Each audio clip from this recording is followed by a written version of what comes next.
Gentlemen Bastards by Scott Lynch. One of my favorite fantasy series. It's probably not great that that's one of my favorite series, but do with that information what you will. Gentlemen Bastards is one of the best fantasy series I've ever read. It is also probably the most enjoyable fantasy series that I've personally read, and this video is about why you should also read The Gentlemen Bastards if you haven't already. And maybe even if you have read it, why you should read it again and love it, because there's a lot here to love. Welcome back, everybody, to the channel. My name is Josh, and as you can see, we got some new digs. My wife and I just bought a house. We're very excited, but you know, in the process of that, we're also figuring out this whole office space. So it's a little bit of a work in progress. We'll figure it out. But today, Gentlemen Bastards, Locke and John, Scott Lynch, one of my favorite authors, one of my favorite series, and we're gonna hop into why and why you should read it. So the obvious thing here is the character work. The relationship that Locke and John have, the Gentlemen Bastards have as a whole, Father Chain's relationship with the whole crew, it's just really great stuff. Obviously, Locke Lamora and John Tannen are probably two co-main characters here, but it's the group as a whole. It is their interpersonal relationships that get explored extensively throughout the three novels. They get it in different ways. I mean, it is, you know, in Lies of Locke Lamora, it's how they came together. Red Seas Under Red Skies, the second book. Not much of an exploration for the group as a whole, but in Republic of Thieves, the third novel, Lynch goes back and sort of dives into the relationships between all these characters when they were younger and really gives you, I think, just a fuller knowledge perhaps of how these characters interact with one another. And it's really, really great stuff. It's just enjoyable, I think, to see the characters come alive on the page. And that's not something, you would think that would be something that would be pretty common in fantasy, considering Frodo Baggins and Samwise Gamgee and like just these buddy relationships that have just become such a common thing in fantasy. It's maybe not been done as well as Scott Lynch has done it with Locke and John. Just putting that out there. The other thing here is the profanity. And I guess it could be a pro and a con, depending on how you look at it. For me, I just love it. It's just so much fun. The overt, just profane way that Scott Lynch writes, it's so much fun to me. The creative use of profanity. I think it says a lot about these characters too. It seems like they are thieves with some sort of moral compass guiding them, but there's definitely a hierarchy to it. So they're not good characters as maybe you would want your protagonists to be, and therefore they act in a way that might not necessarily be as savory as you would like. Therefore they cuss a lot. And I think the way that they do that is, it's just so engaging. And often I think it misdirects you from the dark nature of the story happening around them and the dark nature of the world around them. So the lightness of the cursing and the interpersonal relationships, it kind of all feeds into one another. And it's so unique, I think, and why, in my mind, it's such a breath of fresh air. Because fantasy as a whole, obviously there's fantasy that is just incredibly profane. You think of First Law trilogy, where, I mean, yes, it's rated R for sure. And it is comedic, but it's not comedic in the way that Scott Lynch writes. I haven't read anything even remotely close to the way that Lynch writes. It is this flowery prose, this elaborate sentences, usually, as my dad would say growing up, the $50 college words, mixed in with just some of the most slang, unique uses of words. In a way, it comes together. It's very lively. It distracts you from kind of the dark nature of everything going on in the story.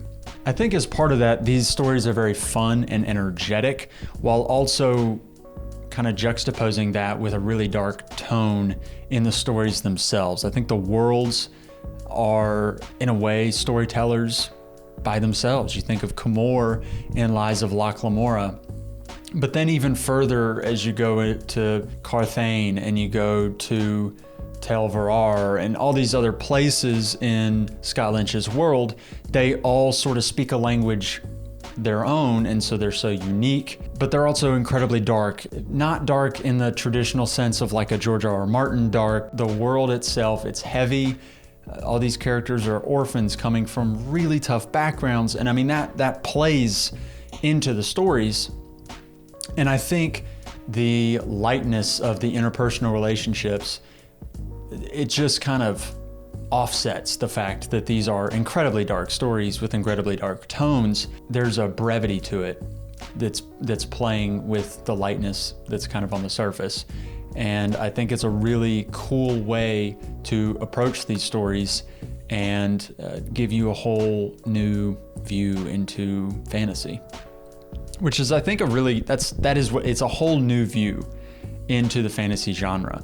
It is the heist story done in a completely different way. And I've already made a video in the past about how the Locke Lamora just kind of like reinvented sort of the thief, the heist genre. Lynch kind of accentuates Locke Lamora's smarts, the way his brain works differently than everybody else's in the story. And he does it because the antagonists are also very intelligent themselves. There's no dummies here. And Locke is super intelligent in a way even different than his antagonists, or different in a way from everybody around him. I mean, I think that there are antagonist characters in these stories, like even with Locke Lamora, you've got Kappa Barsavi, who he's not quite an antagonist, but he definitely is in some sense. You've got the Grey King, Sabetha in Republic of Thieves. I mean, there are really intelligent characters at play here, like in Lies of Locke Lamora, for example. There's a whole section where he's just trying to get a suit of clothes. Scott Lynch just takes time to explore that and the ways that Locke overcomes obstacles in order to achieve his goal. And I think that is, a lot of people read that section and they think we are diverting hardcore from the story and we're slowing way down. And I see it as Scott Lynch is taking time to develop the character and show off a little bit his character and say, hey, Locke can overcome all of these situations and still get what he wants. And I think that's some of the joy of Locke Lamora on the page. Now for the cons. There are a few things here. Number one, Locke Lamora just may not be to your taste. And I think you're going to see this a lot in BookTube and in Goodreads and reviews and wherever you're pulling up these things. You might just find that Locke Lamora, the Gentleman Bastard sequence, it's just not to your taste.